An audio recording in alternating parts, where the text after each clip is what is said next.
Welcome. If you want to personalize notifications on your WIEPPO S5, for the first you have to go for the settings.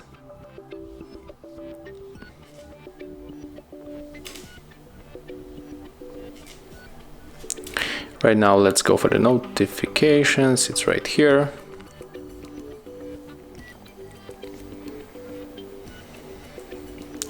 And right now if you want to change notification settings for example for the Google Chrome, you have to tap on it. And here we are able to, for example, block all of them. So that's how it looks. Thank you guys for watching. Leave thumbs ups, comments and subscribe to our channel.